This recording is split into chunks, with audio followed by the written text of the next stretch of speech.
광야 같은 세상 주님만 의지하며 살아갈 수 있기를 바랍니다. 명절 잘 보내셨죠? 한가위만 같아해라 하는 말이 있는데 이렇게 올해도 좋은 명절로 지나게 된 것 같습니다. 일본이며 홍콩, 중국 쪽에 우리에게 오던 태풍이 다 그쪽으로 가가지고 올해 이대로 가면 농사도 큰 풍년이 될 것 같다고 합니다. 참 이렇게 올해 모든 삶과 여건을 이렇게 풍성하게 해주시는 하나님께 감사와 영광을 올려드립니다. 이제 명절에 가게 되면 주로 이제 자녀들이 이제 청년이 된 자녀들을 잘 가지 않으려고 해요.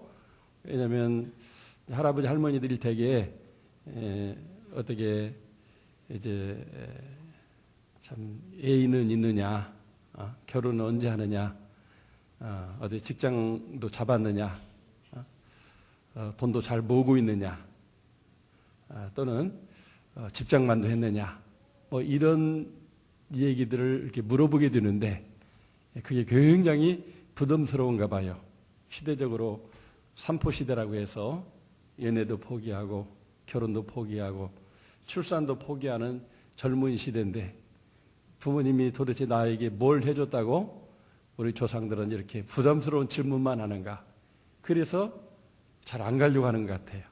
저희도 두 아들이 항상 같이 가자 하기도 안 갔는데 올해는 같이 가게 되어가지고 아니라 다를까 할머니가 묻는 질문이 역시 그런 부담스러운 질문들이어가지고 좀 곤혹스러워하는 모습을 보게 되었습니다. 부모님이 하는 얘기가 잔소리로 들릴지라도 다 우리 자손들 잘 되라고 하는 말인 줄로 믿습니다. 잔소리를 싫어하고 잔소리 한다고 멀리하면 그만큼 우리에게 손해가 돼요.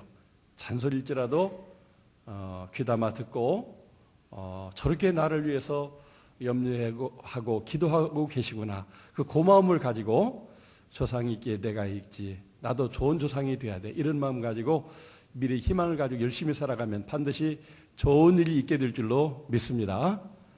우리 모두 부모님의 또는 조상들이 하는 얘기를 잔소리로 듣지 말고 좋은 축복의 말로 들을 수 있기를 바랍니다. 이 시간 서로 인사하실 때 우리 조상들의 말을 잔소리로 듣지 말고 잘 들읍시다. 한번 좋은 말로 들읍시다. 인사하시면 좋겠습니다. 네, 우리 조상 어르신들의 말씀 좋은 말로 들을 수 있기를 바랍니다. 오늘 본문 내용은 하나님의 잔소리라고도 할 수 있을 만큼 하나님이 우리에게 요구하는 것이 많아요. 오늘 12절에 이스라엘아 네 하나님 여호와께서 내게 요구하시는 것이 무엇이냐 하면서 하나님이 요구하는 것이 한두 가지가 아닙니다. 그래서 10절부터 22절까지 구구절절 하나님이 우리에게 요구하는 것이 나와 있어요. 참 우리가 사는 형편이 좋고 또 그렇게 그걸 지킬 만한 여력이 있으면 좋은데 그것이 제대로 안 되는 상황에서 하나님이 이런저런 요구를 하게 될 때 이스라엘 백성들도 많이 부담스러워했을 것 같아요. 그래서 때로는 반발하기도 하고 속상하기도 하고 그래서 하나님을 거역하고 배반하기도 하고 이렇게 했던 걸로 우리가 알고 있습니다. 오늘 본문에 나오는 하나님의 요구가 뭘까요? 내 하나님 여호와를 경외하며 그의 모든 도를 행하라. 이렇게 말씀하고 있어요. 하나님을 경외하고 그 말씀대로 살아라. 그동안도 귀담아 귀가 닳도록 들은 얘기인데 또 모세를 통해서 하나님이 또 얘기를 하시는 겁니다. 네 하나님 여호와를 사랑하며 마음과 뜻 다해서 하나님을 섬겨라. 하나님을 사랑하고 그 하나님을 잘 예배하라. 잘 섬겨라. 이것도 전에도 많이 들었던 얘기인데 또 지금 하고 있습니다. 16절에 보니까 내 마음에 할례를 행하고 다시는 복을 곧게 하지 말라. 이 말씀은 앞에 있는 10장 1절에서 11절까지 보면 그 배경이 이스라엘 백성이 과거 하나님이 모세를 시내산으로 불러서 만나시고 십계명을 줄 때 모세가 죽은 줄 알고 그들은 우리를 인도할 신을 만들자. 그래서 금을 모아다가 금송아지를 만들고 그 앞에 애굽에서 하던 대로 음란히 행하며 많은 그런 이방 풍속을 따라 하나님을 섬기지 아니하고 이렇게 아주 몹쓸 짓들을 하게 되었던 것입니다. 그들이 결국 마음이 교만해져서 이제 하나님 없이도 우리 스스로 힘으로 우리가 우상을 만들어서 살면은 잘 살 수 있다고 하는 그런 생각을 가졌던 것입니다. 그때 하나님은 이제 결국 그들을 심판하셨고 3천 명이 넘는 사람이 살육당하는 그런 일들이 있었던 것을 보게 됩니다. 그때도 기억하면서 너희 마음의 할례를 행하고 계속 우리 마음을 새롭게 해서 다시는 목을 곧게 하지 말아라. 하나님 앞에 겸손하게 살아라. 이렇게 말씀을 해줬어요. 이런 말씀들이 반복적으로 계속 들어왔던 얘기들이요. 어떻게 보면 사람에 따라서 잔소리로 들을 수가 있습니다. 근데 우리가 이 성경 전체적으로 보게 될 때 이 말이 한마디로 이렇게 압축되어져서 우리 주님이 말씀해 주셨는데 그건 다른 말이 아니라 하나님을 사랑하라고 하는 말로 요약할 수가 있습니다. 하나님은 우리를 사랑하신 분이기 때문에 우리도 하나님을 사랑하기 원하고 그래서 하나님을 사랑하라고 말씀하고 있는 것입니다. 또 한 가지는 이웃을 내 몸과 같이 사랑하라고 하는 말로 요약이 되는데 오늘 18절 이하에 보면 고아와 과부를 위하여 정의를 행하시며 나그네를 사랑하여 그에게 떡과 옷을 주시나니 너희는 나그네를 사랑하라 전에 너희도 애굽 땅에서 나그네 되었음이니라. 그래서 하나님도 사랑해야 되지만은 우리 주변의 이웃들도 특히 불쌍한 이웃들을 사랑하라고 이렇게 말씀해 주셨어요.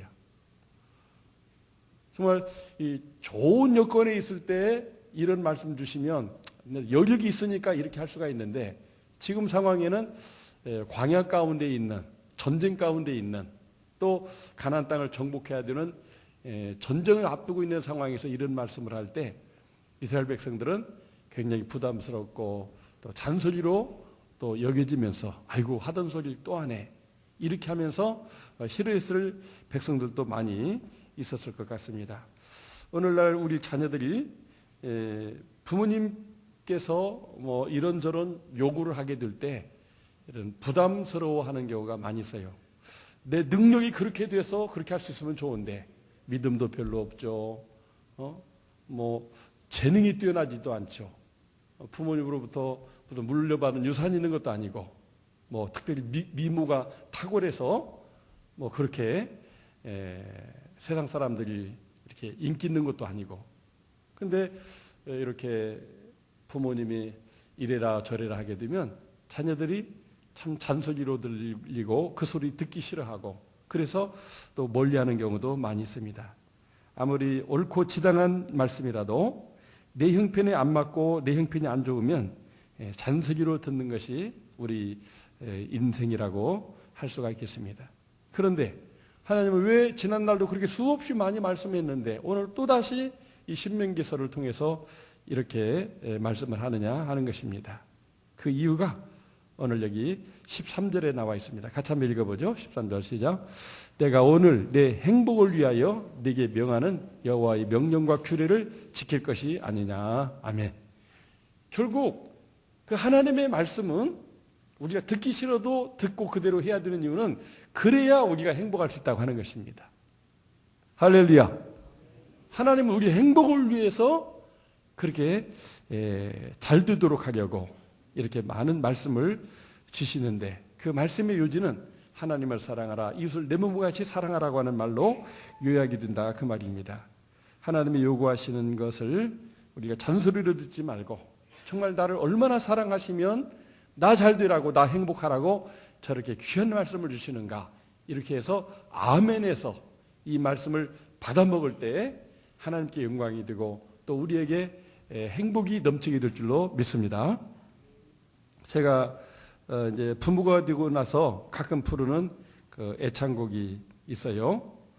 제목하여 아빠의 청춘, 오기택 노래 뭐 이렇습니다. 안장님 첫 마디가 뭐죠? 갑자기 생각이 안 나네. 예? 예? 이 세상에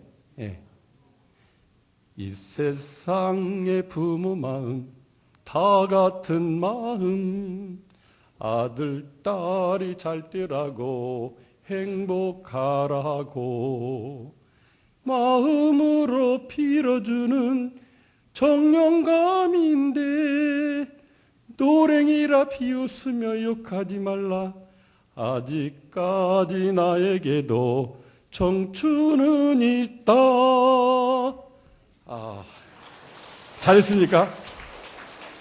예, 작년 효도잔치 때 이 노래를 한번 했더니 어느 분이 목사님 그게 가요인데 왜 찬송가처럼 하죠? 그래요. 근데 가사가 정말 이 아빠의 그 상처난 마음에 위로가 되는 그런 가사입니다. 아빠도 청춘이다. 아들들이 말 안 들으면 이 노래를 제가 생각나는 거예요. 아빠도 청춘이다. 말 좀 들어라. 정말 부모 마음, 자식들 잘 되기를 바라는 마음, 하나님 마음, 우리들이 행복하고 잘 되기를 바라는 마음에서 이렇게 우리에게 요구사항이 있다 그 말이죠. 또 우리가 부모님이 우리를 향해서 행복하기를 바라서 하는 말, 또 우리 하나님이 우리를 행복을 위해서 주는 말이 같다고 할 수도 있는 것입니다. 그래서 우리 하나님은 우리들의 행복을 위해서 요구하는 분이지 하나님 자신을 욕구를 채우려고 그러는 것은 아니다 그 말이죠. 그래서 우리는 하나님 말씀 들을 때 그래서 잔소리를 듣지 말고 나의 행복을 위해서 나 잘 되라고 주는 말씀이구나 이렇게 들을 수 있기를 바랍니다. 그래서 정말 하나님을 경외하고 말씀대로 순종하며 사는 것, 하나님 사랑하고 하나님 예배 잘 드리는 것, 하나님 앞에 교만하지 않냐고 겸손한 것, 또 이웃을 불쌍한 사람들을 이렇게 내 몸같이 사랑하는 것. 그래서 저는 이 말씀을 묵상할 때 이웃 사랑은 이웃을 배려한다는 말로 바꿔 말할 수 있다고 생각이 됩니다. 이번 명절에도 먼 길 오가면서 짜증나는 일이 있었을 거예요. 다들 밀려가지고 있는데 어떤 사람은 샥 하고 이렇게 끼어들기를 또 하게 됩니다. 그러면은 어떤 사람도 어때요? 자기도 모르게 에이 저 쥐새끼 그럽니다. 끼어들었다 그거예요. 그 얘기를 뒤에서 듣는 아이들은 끼어드는 사람은 쥐새끼구나. 나중에 자동차 운전 배우면 누가 끼어들면 아버지가 하던 대로 어이 저 쥐새끼 이렇게 또 이야기하게 됩니다. 이게 습관이 되면 안 되겠죠. 우리가 끼어든 사람이 있으면 저 사람 지금 마음이 굉장히 좀 조급하구나. 얼마나 빨리 가고 싶어서 그럴까. 이렇게 이해하면 되는 일인데 우리가 남을 욕하고 이렇게 비난하면 또 내가 그렇게 될 때 나도 그렇게 욕먹고 마는 것입니다. 그래서 우리가 항상 이웃을 사랑하는 것은 그 사람의 입장에서 한번 이렇게 생각을 하고 배려하는 것이라고 할 수가 있습니다. 이웃을 배려하는 것. 그래서 저 사람의 입장에서 왜 저렇게 했을까? 정말 마음이 너무 조급해서 견딜 수 없어서 답답해서 그렇게라도 해야 고향 가는 길에 또는 집으로 돌아오는 길에 그 답답함이 풀릴 것 같으니까 그렇게 했구나. 이렇게 이해하시면 우리가 서로 행복하게 살아갈 수 있는 그런 길이 열린다고 보는 것입니다. 예수님은 바로 하나님의 아들로서 하나님 아버지가 요구하는 것들을 이렇게 잘 이루어드리신 분이라고 할 수가 있어요. 하나님의 아들 예수님은 정말 마침내 하나님이 요구하는 것이 인류를 죄에서 구원하기 위해서 십자가에 죽는 것이니까 그 죽음까지도 받아들이잖아요. 이거는 우리가 받아들이기 힘들 것 같아요. 그렇죠? 네가 죽어야 저 인류가 행복하게 되니까 네가 죽어라. 그랬을 때 내가 왜 죽습니까? 이렇게 하면서 다른 사람이 죽는 건 뭐 괜찮은데 내가 죽는 것은 다 싫어가지고 펄쩍 들 수 있는 상황이 아닙니까?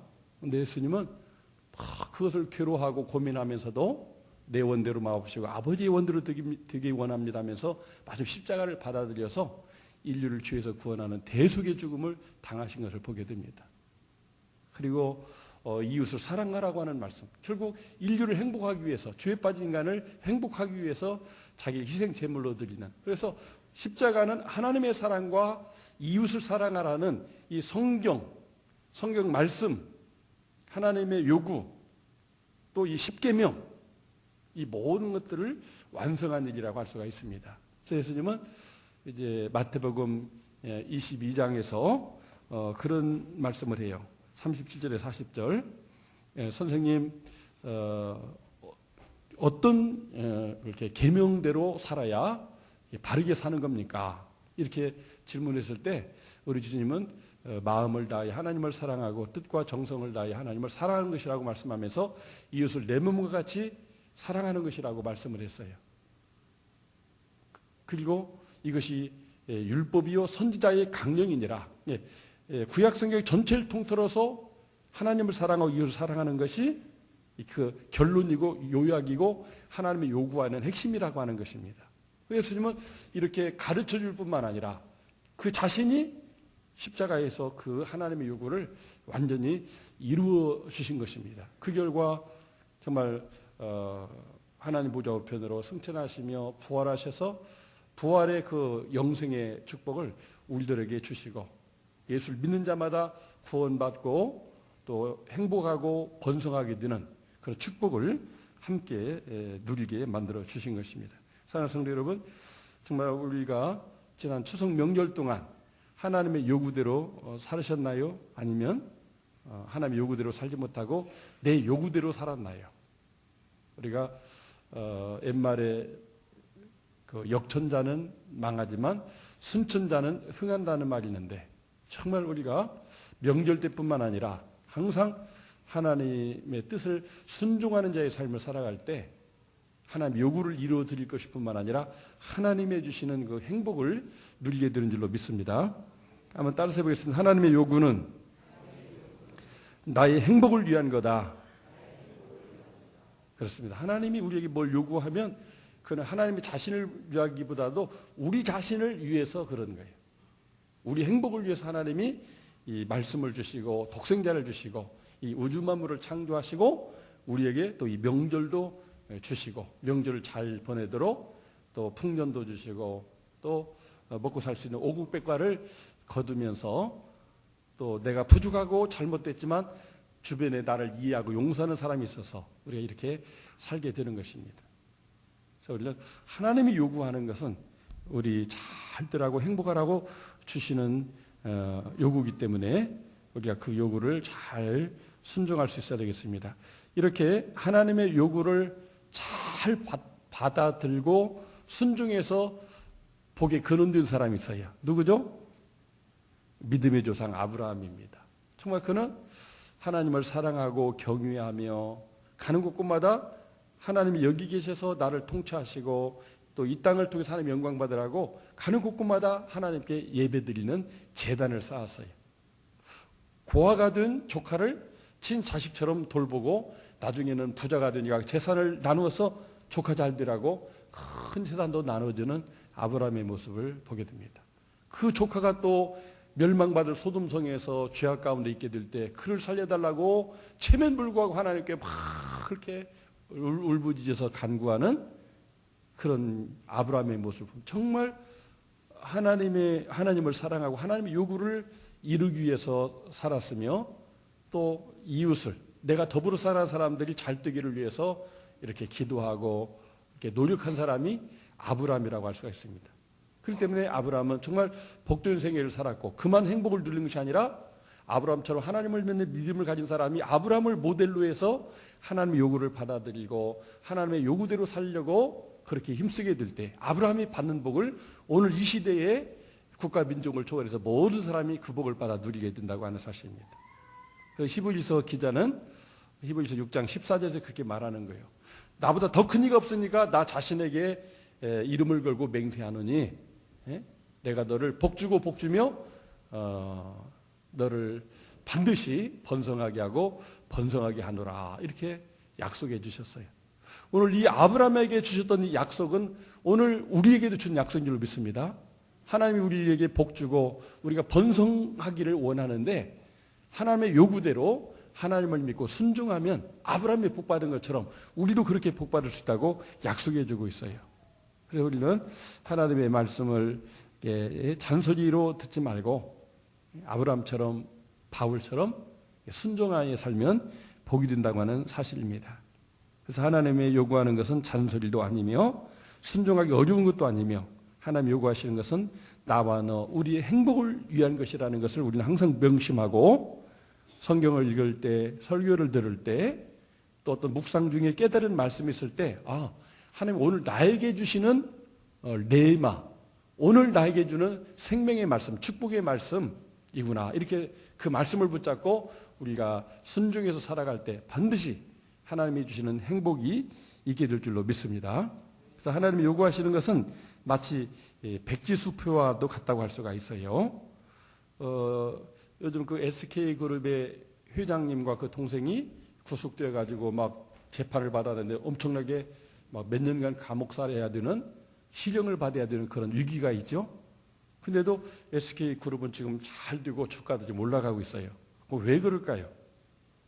어느 분이 얘기를 해주는데 그룹의 훌륭한 부회장님들이 딱 버티고 있어서 회장님에게 무슨 일이 있어도 그 그룹은 잘 나갈 수밖에 없게 된다는 거예요. 그래서 그분 얘기 중에 그룹의 부회장 되는 어떤 분은 미국에서 유명한 그런 석유 회사의 그런 매니저로 아주 세계적으로 활동하는 분이셨는데 그분을 부회장님으로 이렇게 초빙할 때 삼고초려를 했다는 거예요. 가서 막 엄청난 연봉을 제시하고 또 이렇게 우리 회사를 살려주면 또 해마다 뭐 인센티브를 주고 막 이런 식으로 했는데 나는 돈이 필요 없다고, 내가 세계적인 이 회사에서 지금 매니저로서 당당하게 살고 있는데 뭐 돈이 아쉽다고 내가 다시 한국에 가냐고. 한국에서 자기는 너무나 쓴맛을 많이 봐서 더 이상 갈 마음이 없다고. 근데 또 찾아가고 나중에는 이제 백지수표를 내밀면서 정말 당신이 원하면 이 그룹 전체라도 당신한테 다 줄 테니까 제발 좀 우리 회사 와서 나도 도와주시고, 우리 회사 살리는 것이 또 나라를 위하는 것인데 그렇게 도와달라고 하니까 정말 그분이 마음이 바뀌어가지고, 그러면 나는 백지수표는 필요 없고 내가 돈 때문에 가는 게 아니고 대신 SK그룹을 위해서 일하는 것이 그 국가 발전을 위한 것이기 때문에 내가 그걸 수용하되 나도 한 가지 요구 조건이 있다고. 그래서 뭐냐고 그 최태원 회장이 이렇게 물었더니 그 부장님 얘기가 그렇대요. 나는 이제 잘리고 싶지 않다고. 내가 회사를 물러갈 때까지 뭐 정년이 없이 내가 회사 있고 일하고 싶을 때까지 일하는 것을 보장해주면 자기는 월급 상관없이 나라를 위해서 봉사하는 마음으로 그룹을 위해서 헌신하겠다고, 내 요구사항을 들어주겠다. 그래서 그분은 이제 종신직으로 부회장님으로 오셨다는 거예요. 뭐 세계적인 경영을 했기 때문에 밑에서 착 전체 회사를 보고 이렇게 착 그렇게 이끌어가니까 그룹 회장 가족에게 그런 위기가 왔어도 그룹 자체는 흔들리지 않고 잘 이렇게 나가고 있다고 하는 그런 얘기를 제가 들었습니다. 정말 우리가 서로에게도 어떤 그런 요구사항이 있어요. 그렇죠? 이 그룹 회장님이 이제 부회장님 와달라고 요구하는 거. 올 수만 있으면 백지수표, 그룹 전체다라도 다 주겠다고 하는 그런 마음을 가지고 그분을 초빙하니까 그분이 감동을 받고, 나는 돈보다도 명예, 그리고 내가 마음껏 일할 수 있는 환경만 조성해 준다면 내 남은 생애를 이 그룹을 바치겠다고. 서로 요구가 이렇게 딱 맞게 될 때 이렇게 회사도 또 이렇게 그룹도 또 이렇게 우리 경제도 이렇게 든든한 버팀목이 돼서 잘 되는 것을 보게 됩니다. 우리가 하나님이 요구하는 것을 내가 들어줄 때 우리 하나님도 우리가 정말 원하는 것이 이게 토탈 어떤 그런 행복이라고 할 때 그것을 다 종합적으로 하나님이 주실 수 있는 줄 믿습니다. 정말 우리는 이러한 하나님의 요구, 그것을 항상 염두에 두고 내가 받은 직분을 따라 가정에서, 교회에서, 직장에서 살아가게 된다면 반드시 하나님이 우리를 축복해 줄 것입니다. 그래서 하나님의 사랑은 정말 나를 낳아주고 길러주고 지금도 잘 되기를 바라는 부모님의 마음과 같은 것 같아요. 저도 이번에 고향 가서 두 아들 데리고 어머니께 문 안 들렸더니 그 용돈을 모아가지고 또 아들들 직장 생활하는데도 용돈을 주더라고요. 제가 말리지 않았어요. 저게 할머니의 마음이구나. 손자들 잘 되라고 기도도 해주지만 잘 되라고 잔소리도 하지만 저렇게 또 용돈을 주는구나. 그래서 다음에는 네가 봉투에다가 할머니 용돈을 드리도록 해라. 이렇게 또 잔소리를 제가 했어요. 그랬더니 예 그러더라고요. 모르겠어요. 다음에 갈 때는 정말 손자들이 할머니에게 용돈을 드릴지 그건 모르겠는데 딱 그렇게 예라고 대답은 해요. 어머니랑 형님이랑 같이 추석상을 같이 나누면서 얘기를 하는데 형님께서 또 뭐 그런 지난 얘기 중에 제가 지난 명절 때 고향 가면 지난 얘기 하지 말라고 그랬잖아요. 미래 희망적인 얘기만 하라고. 근데 형님은 또 지난 얘기 하는 거예요. 동생처럼 자기도 공부시켜줬으면 지금 이렇게 자기도 잘 됐을 수 있을 텐데 그냥 또 초등학교 때부터 일만 시켰다는 거예요. 그때가 정말 그럴 수밖에 없는 형편이었어요. 동생들은 많고 하니까 부모님은 형님 보고 일을 해라. 근데 유난히 또 형이 일을 잘했어요. 그러니까 그냥 초등학교 다니다 말고 농사를 져가지고 결국은 평생 농사일하면서 힘든 고생을 하셨는데 그쪽에 이제 대가가 돼가지고 큰 거부가 됐어요. 제가 가보니까 그 고향 마을 30호 중에 제일 큰 부자가 됐어요. 할렐루야. 논도 막 수십 필씩 농사 짓고 그냥 뭐 콤바인이며 뭐 트랙터며 없는 것 없이 막 다 트럭을 2대나 했어요. 제가 옛날에 하나 사들였는데 최근에 또 하나 샀어요. 하나는 농기구 실어달라고 하나는 사람 실어달라고 일하는 그렇게 큰 부자가 됐어요. 근데 그때 왜 나한테 이렇게 어머니가 잘 못해줘가지고 힘든 농사만 하게 하냐고 하니까 그게 다 엄마 덕이다 임마. 너 농사져서 지금 이 동네 최고 부자가 됐잖아. 그러는 거예요. 그러면서 네가 어릴 때 내 젖을 얼마나 먹은 줄 아냐? 얼마나 먹었을까요? 아버지가 형님 낳아놓고 군대를 갔어요. 6.25 후에 얼마나 전쟁이 치열했어요. 중년 사느냐 할 때 휴가도 못 와요. 뭐 계속 전쟁하니까 땅을 한 평이라도 더 하려고 육사내 내가지고 막 계속 싸우는 통에 어머니가 먹고 살 것이 별로 없는 상태에서 형님을 6년간이나 젖을 먹였대요. 아니 6년간 젖이 나옵니까 계속? 근데 우리 어머니는 젖통을 딱 끓여놓고 이 젖이 6년간 너를 젖 먹여서 키웠다는 거예요. 깜짝 놀랐어요. 웅주 너는 3년 먹었다는 거예요. 저도 3년 먹고. 근데 어머니 말씀이 그 신기하다는 거예요. 그냥 뭐 죽도 제대로 먹고 어떨 때는 굶고 그냥 물만 마시는데도 젖은 진한 젖이 이렇게 나오더라는 거예요. 그래서 작은 영은 6년, 저는 3년을 먹었대요. 정말 젖이 너무너무 잘 나온 것이 7남매를 키운 축복이래요. 그래서 그 춘궁기 먹을 것이 없을 때는 정말 물만 마셨는데도 자식을 살려야 되니까 그 물이 몸을 딱 지나면서 피를 통과하고 이 호르몬을 담아가지고 아이들을 위해서는 정말 보약으로 젖이 이렇게 나오는데 막 이게 너무 잘 나온다는 거예요. 그래서 저랑 그 작은 집 같은 동갑나기 여동생이 있는데 거기는 작은 어머니가 젖이 안 나오니까 그냥 젖동량해 가지고 저랑 둘을 키웠다는 거예요. 저는 그 얘기를 들으면서 내가 살아있는 거에 기적이구나. 태어났을 때 호적에도 못 울릴 만큼 그렇게 몸이 허약해서 호적에도 안 울리고 그냥 죽을 아이로 생각했는데 내가 살아난 이유가 저 어머니 저 때문이구나. 저도 이렇게 따서 그래서 보내주는 거예요. 그냥 봐라 이게 너네들 갖다 6년 먹이고 3년 먹여 살린 젖이다 이렇게 하면서 어머니가 너무나 존경스럽더라고요. 이게 어머니 사랑 아니겠어요?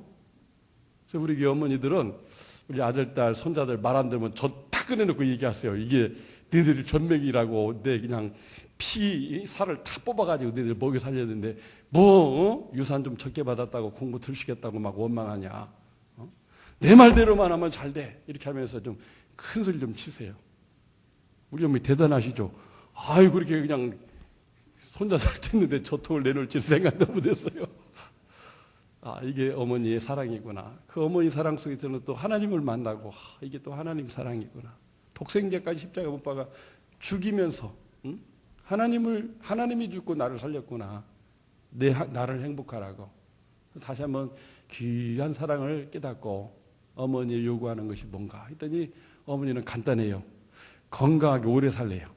이 좋은 세상에 빨리 죽으면 안 된대요. 동네 얘기를 하는 거예요. 동네에 가니까 장수천이 됐어요. 돌아가신 분들은 이제 돌아가시고 살아있는 분들은 다 어머니도 이제 거의 90 다 돼가는데 90 넘은 분이 막 거의 집집마다 막 있는 거예요. 근데 한 70대 전후 됐을 때 이제 보건소에서 건강 세미나를 했대요. 술, 담배가 이렇게 건강에 나쁩니다.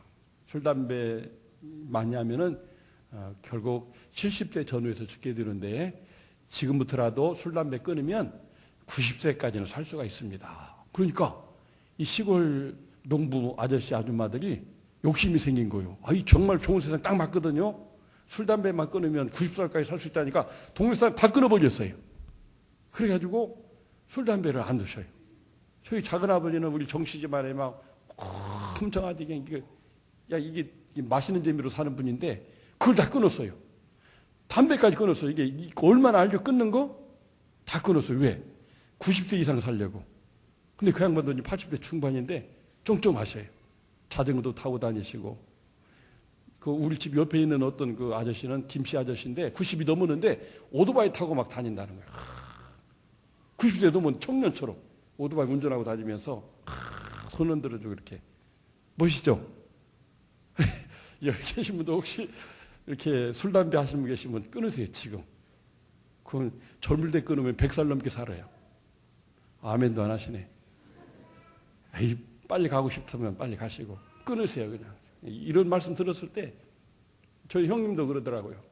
형님도 이제 뭐 50대 중반에 한번 건강검진 처음으로 갔는데, 간도 이상하다. 이 혈관이 안 좋아가지고 혈압도 지금 생기고 있는 데라 당신 술, 담배 피냐고 그렇다고 그랬더니 그거 끊으라고 그러더래요. 근데 자기도 물었대요. 아니, 선생님도 끊었어요. 그러니까 나는 조금 한다고 그러더래요. 그래 자기도 먹으면서 끊으라고 그래. 정말 형님이 그때부터 톡 한 번 먹고 몇 번이나 담배를 피우다 말다 하다가 결국 끊었대요. 그래서 정말 건강이 좋아지는데 그래서 그때부터 마라톤을 해가지고 40km 또는 뭐 20km, 10km 이렇게 마라톤 메달이 막 방에 막 가득해요. 그냥 거기서 막 한 수십 개가 걸려 있어서 저렇게 많이 가서 했냐고 했더니 거의 뭐 농사지면서 마라톤 대회만 있으면 전국대회 다 나갔대. 그래서 지금 창고에 막 수북하게 쌓여있대. 메달 다 걸어놓을 수가 없어가지고. 건강하게 오래 살아야 된다고 어머니가 늘 얘기하니까 건강하기 위해서 이렇게 치매 안 생기기 위해서 50대 농부가 지금 이제 60대 중반에도 있는데 10년 동안 마라톤 해가지고 그게 건강하신 거예요. 60대 중반인데 뭐 자동차 운전하면서 농사일 그 많은 걸 다 하면서 이렇게 남의 집 일까지 막 하면서 사시는 모습을 봅니다. 어머니의 그 요구는 다른 거 없어요. 우리 자식들, 손자들 다 건강하게 오래 살으라는 거예요. 그래서 정말 오늘 하나님이 마음이 그런 게 아닐까. 우리도 건강하게 또 서로 사랑하며 행복하게 살길 원하는데 우리가 그 하나님의 요구를 무시하면 잔소리라고 생각하고 그냥 무시해버리면 하나님이 마음이 아프고 섭섭할 것 같아요. 바라기는 오늘 이 설교를 듣는 모든 분들이 하나님의 요구 사랑하며 사는 거니까 그렇게 하나님의 사랑, 이웃 사랑하며 살 수 있기를 예수 이름으로 축원합니다. 축복합니다. 하나님 아버지 오늘 명절을 지내는 우리에게 하나님이 요구하시는 것은 이제부터 가정과 직장과 교회에서 하나님 사랑하고 이웃 사랑하라고 말씀해 주셨습니다. 우리 행복을 위해서 우리 잘 되라고 주신 말씀이니 이 말씀이 세분해 보면 좀 지키기 어렵지만 그래도 그 말씀대로 살아가는 저희들 다 되게 해주셔서 건강 백수하시고 다 복받고 번성하는 그런 믿음의 조상과 같은 가문을 일으키는 삶을 살아가는 우리 전민일 가족들이 다 되게 해 주옵소서.